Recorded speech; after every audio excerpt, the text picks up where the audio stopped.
Berbicara mengenai penolakan timnas Israel pada Piala Dunia U20, yang kini jadi sorotan adalah Bali yang sebentar lagi akan mengadakan event olahraga internasional yakni World Beach Games 2023 pada Agustus mendatang. Ajang ini diikuti 1.500-an atlet dari 36 negara. Dan pada ajang ini Israel akan turun di nomor basket putra dan renang 5 km. Dan sampai saat ini belum terdengar adanya suara penolakan.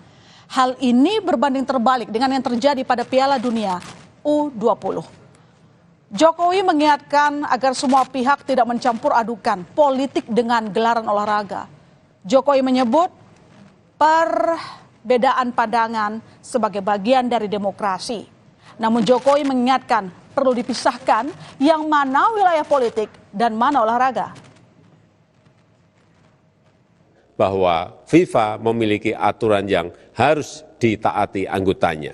Jadi, jangan mencampur adukkan urusan olahraga dan urusan politik. Harga yang sangat mahal harus dibayar. Buntut dari batalnya Indonesia sebagai tuan rumah Piala Dunia U20. Siapa yang bertanggung jawab? Sudah tak usah diributkan lagi. Ya seperti kata Jokowi, saudara.